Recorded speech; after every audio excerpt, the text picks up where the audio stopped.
నమస్తే, welcome to special debate. నేను శ్రీకాంత్. తెలంగాణ చరిత్రలో కొన్ని పేర్లు కేవలం రాజకీయ నాయకులుగా మాత్రమే ఉండవు. అవి ఒక ప్రాంతానికి గుర్తింపు, గౌరవం, గెలుపుగా మారుతాయి. తెలంగాణ మలిదశ ఉద్యమం అంటే ఆ ఉద్యమానికి ఒక రాజకీయ ముఖం కావాలి.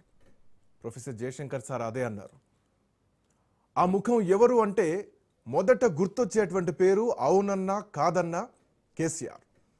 ఎందుకంటే తెలంగాణ ఉద్యమం ఎప్పటి నుంచో ఉంది, కానీ ఆ ఉద్యమాన్ని ఒక డిమాండ్ నుంచి ఒక ఉద్యమంగా, ఒక ఉద్యమం నుంచి ఒక రాష్ట్రంగా మార్చిన రాజకీయ వ్యూహం అన్డౌటెడ్లీ కేసీఆర్ చేతుల్లోనే కనిపించింది. అలుగునూరు నుంచి బయలుదేరినప్పుడు అరెస్ట్, ఆ తర్వాత ఆమరణ దీక్ష, తెలంగాణలో దీక్ష దివాస్గా మారిన ఆ రోజు, అది కేవలం కేసీఆర్ జీవితంలో కాదు, తెలంగాణ ప్రజల చరిత్రలోనే ఒక టర్నింగ్ పాయింట్, తెలంగాణ ఉద్యమంలోనే ఒక టర్నింగ్ పాయింట్ అని చెప్పాలి. డిసెంబర్ 9 ప్రకటన తెలంగాణ కల నిజమవుతుందనే ఆశ. డిసెంబర్ 29 ప్రకటన అదే తెలంగాణను సందిగ్ధంలోకి నెట్టిన షాక్. ఆ పరిస్థితుల్లో ఉద్యమం చెల్లాచెదరవకుండా తెలంగాణను ఏకం చేసేలా ఒక జేఏసీ ఏర్పాటు చేసి సబ్బండ వర్గాల ధర్నాలు, మిలియన్ మార్చులు, విద్యార్థుల పోరాటాలు, ఉద్యోగుల ఉద్యమాలు తెలంగాణ ఉద్యమాన్ని ఒక ప్రజా అగ్నిగుండంగా మార్చేశాయని చెప్పడంలో ఎట్లాంటి సందేహం లేదు. చివరికి పార్లమెంట్లో జరిగిన రాజకీయ యుద్ధం Telangana bill, the bill is pass అనే చారిత్రాత్మక క్షణం తెలంగాణ ప్రజల కలను నిజం చేసింది. అయితే తెలంగాణ వచ్చాక కథ ముగియలేదు. ఇక్కడే కేసీఆర్కు అసలైన పెద్ద పరీక్ష ఏర్పడింది. ఉద్యమంలో గెలవడం ఒకెత్తైతే పాలనలో గెలవడం ఇంకొకటి.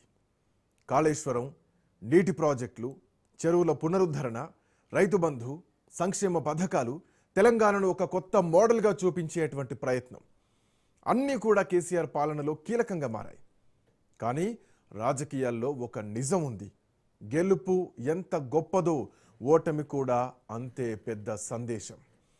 మూడోసారి ఎన్నికల్లో కేసీఆర్ ఓడిపోయారు. ఇప్పుడు ప్రతిపక్ష నేతగా ఉన్నారు. అంటే తెలంగాణ రాజకీయాల్లో మరొక కొత్త అధ్యాయం మొదలైంది. ఇప్పుడు ప్రశ్న ఒక్కటే, తెలంగాణ స్వాప్నికుడు కేసీఆర్ మళ్ళీ తిరిగి అధికారంలోకి వస్తారా, లేదా తెలంగాణ రాజకీయాల్లో ఒక కొత్త యుగం మొదలైందా అనేటువంటి చర్చ ఈరోజు తెలంగాణ వ్యాప్తంగా నడుస్తోంది. మాట్లాడదాం. ఒక్కసారి ఆ ఉద్యమ జ్ఞాపకాల్ని, ఆ ఉద్యమాన్ని గుర్తు చేసుకుందాం. ప్రొఫెసర్ శేషు సార్ తెలంగాణ ఉద్యమకారుడు, ప్రముఖ రాజకీయ విశ్లేషకులు, మనతో పాటు డిబేట్లో జాయిన్ అవుతున్నారు. Seshu sir, good evening. Srikanth, నమస్కారం. సో నా ఉద్దేశంలో ఇది అంటే ఆ జ్ఞాపకాలను నెమరు వేసుకుంటూ ఆ ఉద్యమాన్ని ఒకసారి గుర్తు చేసుకునేటువంటి ప్రయత్నం చేద్దాం. సో 4.5 కోట్ల మంది ఆవేదన, తండ్లాట, కొట్లాట, ఆ పిడికిలి, అఫ్కోర్స్ అవునన్నా కాదన్నా ఆ రోజు ఉద్యమాన్ని ముందుండి నడిపించడంలో కేసీఆర్ పాత్రను మనం మర్చిపోలేము, మరవలేము. సో చరిత్ర పుటల్లో అదొక అధ్యాయం, అనే ఒక ఉద్యమ అధ్యాయం అని చెప్పాలి. అంటే జనరల్గా ఒక రాజకీయ నాయకుడు రాజకీయాలు చేస్తూ ఉంటారు. రాజకీయాల్ని బ్రేక్ చేసి ఒక ఉద్యమం నడిపించి ఉద్యమకారుడిగా ఎదిగి తెలంగాణ మొత్తాన్ని కూడా ఉద్యమంలోకి తీసుకొచ్చి అతి తక్కువ కాలంలోనే తెలంగాణ రాష్ట్ర సాకార దిశగా అడుగులు వేసిన వ్యక్తి ఈరోజు ప్రతిపక్ష నేతగా ఉన్నారు. సో ఈ ఎపిసోడ్ని ఎట్లా చూస్తారు శేషు సార్, ఏం చెప్తారు? శ్రీకాంత్, ఇవాళ శ్రీ చంద్రశేఖరరావు గారి పుట్టినరోజు సందర్భంగా నా తరపున, రాజ్ న్యూస్ తరపున తెలంగాణ రాష్ట్ర సాధకుడు చంద్రశేఖరరావు గారికి జన్మదిన శుభాకాంక్షలు తెలియజేస్తున్నాను. తెలంగాణ ఉద్యమాన్ని రాజకీయాలకు అతీతంగా చూడాల్సినటువంటి ఒక గొప్ప మహోద్యమ ఉద్యమం, రాష్ట్రాన్ని సాధించినటువంటి ఒక చారిత్రక సత్యానికి సంబంధించినటువంటి ఉద్యమంగానే చూడాలి. అయితే ఈ ఉద్యమంలో కేసీఆర్ ఏంటి, కేసీఆర్ పాత్ర ఏంటి అనేటటువంటి చర్చ ఉద్యమ కాలంలో జరిగింది, తెలంగాణ రాష్ట్రం వచ్చినాక జరిగింది, ఇప్పుడు కూడా జరుగుతుంది. అయితే సింపుల్ గా మనం ఒక మాట చెప్పుకోవాలి. కేసీఆర్ అనేటటువంటి 3 అక్షరాలు ఉమ్, తెలంగాణ చరిత్ర సజీవంగా ఉన్నంత కాలం ఆ 3 అక్షరాలు కూడా మనకి కనపడుతూనే ఉంటాయి. అవును అవును. దాంట్లో సందేహం లేదు. అయితే నేను పోలిక కోసం మాత్రమే చెప్తున్నాను, ఉమ్, స్థాయి గురించి కాదు. ఉమ్, మహాభారత యుద్ధంలో అర్జునుడు మనకి ఎలా కనపడతాడో, ఉమ్, స్వతంత్ర ఉద్యమంలో మహాత్మా గాంధీ మనకి ఎలా కనపడతాడో, ఉమ్, తెలంగాణ ఉద్యమ చరిత్రలో తెలంగాణ ఉద్యమ ఘట్టాల్లో కూడా కేసీఆర్ మనకి అలాగనే కనపడతాడు. అవును. కొన్ని విమర్శలు ఉండొచ్చు, ఆ కేసీఆర్ ఏం చేశారు, కేసీఆర్ ఒక్కడి వల్లనే వచ్చిందా అంటే, గాంధీ మహాత్ముడిపై కూడా అలానే ఉంది. అవును ఒక అర్జునుడు గాంధీవం పడితేనే మహాభారత యుద్ధం గెలవలేదు. అందరి సహకారంతో వాళ్ళ పాత్ర అద్వితీయం, అజరామరం, మరవలేనిది అని చెప్పడానికి మాత్రమే నేను ఈ పోలికను తీసుకున్నాను. ఎగ్జాక్ట్లీ. అయితే ఉమ్, తెలంగాణ అనేక ఉద్యమ ఘట్టాలలో, తెలంగాణ రాష్ట్ర సాధనలో కేసీఆర్ చూపించినటువంటి తెగువ, కేసీఆర్ చూపించినటువంటి చతురత, కేసీఆర్ చూపించినటువంటి వ్యూహాలు, కేసీఆర్ చూపించినటువంటి పట్టువిడుపులు ఉమ్, అన్ని కూడా తెలంగాణ రాష్ట్రాన్ని సాధించడానికి ఉపయోగపడ్డాయి అనేటటువంటి విషయాన్ని మనం గమనించాల. అవును. అయితే ఈ 1969 ఉద్యమానికి భిన్నంగా ఉమ్, మలిదశ తెలంగాణ ఉద్యమాన్ని కేసీఆర్ నడిపారు అని మనకి చాలా స్పష్టంగా కనపడుతుంది. ఆయన ఉద్యమం నడిపినటువంటి విధానం చూస్తే అనేక సందర్భాల్లో రాజీ పడ్డాడు, అనేక సందర్భాల్లో అవమానాలు పడ్డాడు, అనేక సందర్భాల్లో తనని తాను నిభాయించుకున్నాడు. ఒకానొక సందర్భంలో ఒక బలమైనటువంటి నినాదం తెలంగాణ ప్రజల ముందు పెట్టాడు, ఒక భావోద్వేగమైనటువంటి నినాదాన్ని పెట్టాడు. అవును. తెలంగాణ వచ్చుడో కేసీఆర్ సచ్చుడో, రెండిట్లో ఏదో ఒకటి తెలిపోవాలా అనేటటువంటి ఒక అంతిమ గీత కూడా గీశాడు. అంతిమ గీత గీశారు. కేంద్రం ప్రకటన చేయాలి, లేకపోతే కేసీఆర్ పీనుగలేవాలి. శవయాత్ర అన్న కేసీఆర్ శవయాత్ర అన్న జరగాలి, లేకపోతే తెలంగాణ జైత్రయాత్ర అన్న జరగాలని చెప్పేసి చాలా భావోద్వేగమైనటువంటి మాటలు ఆ రోజు తెలంగాణ ప్రజలను ఆకట్టుకున్నాయి. అదే అంటే చాలా బలంగా ఉంది సార్. యూపీఏ ప్రభుత్వం కూడా చాలా బలంగా ఉంది. ఈవెన్ అప్పుడు మీరున్నారు, నేనున్నాను, మనం చూసాం. కేసీఆర్ వ్యవహార శైలి, ఉద్యమం నడిపించినటువంటి విధానం కానీ, అంటే నాకు ఒకటి గుర్తు సార్, అంటే ఈ సందర్భంగా నేను పంచుకోవాలనుకుంటున్నాను. ఇంతవరకు ఎక్కడ ఈ డిస్కషన్ కూడా రాలేదు. అయితే అప్పుడు ఉద్యమం సమయంలో 2009 ఆ సమయంలో రాజ్ న్యూస్ అప్పుడు కూడా, సో ఇప్పుడు రాజ్ న్యూస్లోనే ఉన్నాను 15 ఏళ్ల తర్వాత, అప్పుడు కూడా రాజ్ న్యూస్లోనే ఉండి అప్పుడు కేసీఆర్ గారు రాజ్ న్యూస్ నడిపించారు వాస్తవానికి. సో అప్పుడు రాలేదు, ఇంకా లైసెన్స్ రాలేదు.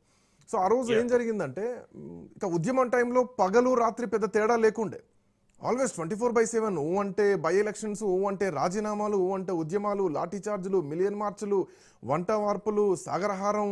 ఈ ఎపిసోడ్ నడుస్తోంది. నెక్లెస్ రోడ్ వెళ్ళాలంటే భయపడాలి, లాఠీలకు భయపడాలి. బట్ అన్నిటిని తెచ్చుకొని ఎక్కడెక్కడో బండ్లు పడేసి, బండి ఎక్కడ పోయిందో చెప్పులు ఎక్కడ పోయిందో తెలియదు. ఆ లాఠీ చార్జులు జరుగుతుంటే అక్కడ విమలక్క వాళ్ళ ప్రోగ్రాంలు నెక్లెస్ రోడ్లో జరుగుతూ ఉంటే ఆ ప్రోగ్రాం చేరుకోవడానికి కూడా తెగింపు. ప్రోగ్రాం చూడడం కాదు ముఖ్యం, ఆ డెస్టినేషన్ చేరుకోవాలి, అదే తెలంగాణ, అక్కడ జై తెలంగాణ అనాలి. ఈ నినాదం అప్పుడు బాగా నడిచింది. సో వెనకాల కేసీఆర్ నడిపించింది స్పష్టంగా ఒప్పుకోవాల్సింది.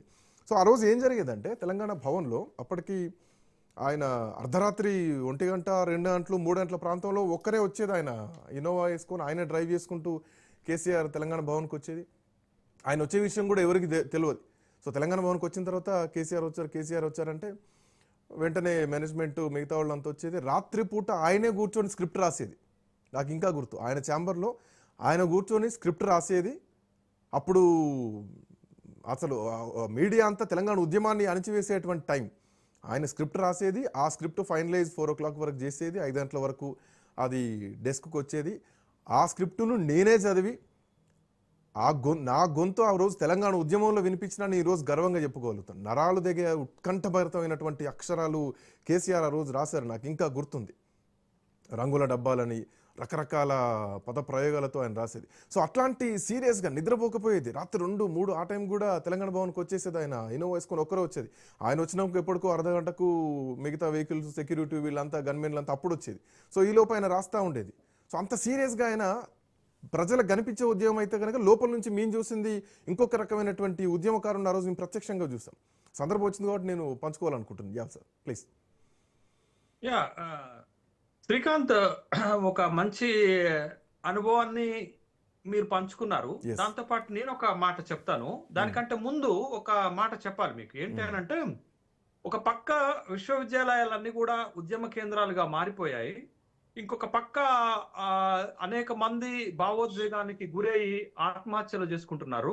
మరొక పక్క చంద్రశేఖరరావు గారి నాయకత్వంలో ఒక రాజకీయ ప్రక్రియగా ఉద్యమం ఒక స్థాయిలో నడుస్తున్నటువంటి నేపథ్యాలు ఇవన్నీ కూడా తెలంగాణని ఒక ఉద్యమ కేంద్రంగా మార్చివేసి తెలంగాణ రాష్ట్ర సాధన వైపుకి అడుగులు వేయించాయనేటటువంటి విషయాన్ని మనం చెప్పాలి. అయితే 69 ఉద్యమానికి 2001 తర్వాత కేసీఆర్ ఉద్యమంలోకి ఎంటర్ అయిన తర్వాత జరిగినటువంటి ఉద్యమానికి ఉన్నటువంటి తేడా మళ్ళీ ఒక పోలిక చేసి చెప్తున్నాను నేను. 1920కి ముందు కూడా భారత స్వతంత్ర ఉద్యమం భీకరంగా జరిగింది.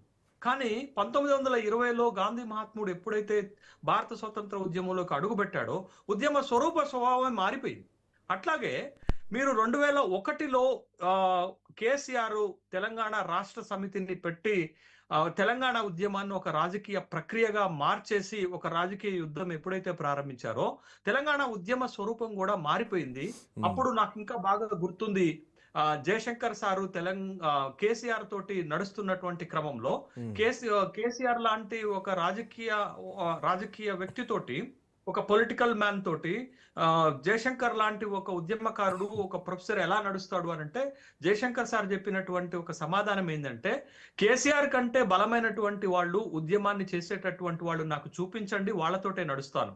కానీ నేను నమ్ముతున్నాను కేసీఆర్ తెలంగాణ సాధిస్తాడని, కేసీఆర్ కి అండగా నిలబడాల్సినటువంటి అవసరం ఉంది అని చెప్పినటువంటి సందర్భాలు అటు of the record, on the record ఉద్యమకారుల సమావేశాల్లో కూడా అనేక సందర్భాల్లో ఈ మాట చెప్పాడు. అంటే కేసీఆర్ ఎక్కడ సక్సెస్ అయ్యారంటే తెలంగాణ ఉద్యమంలో తెలంగాణ రాష్ట్రాన్ని సాధించగలుగుతాననే ఒక నమ్మకాన్ని కల్పించగలిగారు. మొదటిసారి ఒక రాజకీయ ప్రక్రియ ద్వారా ఒక నాయకుడు, అంతకు ముందు ఉన్నటువంటి నాయకులు తెలంగాణని మోసం చేస్తే, తెలంగాణని ఇందిరాగాంధీకి అమ్మేస్తే, కానీ కేసీఆర్ అనేటటువంటి ఒక పొలిటికల్ మ్యాన్ ఒక నమ్మకాన్ని కలిగించాడు.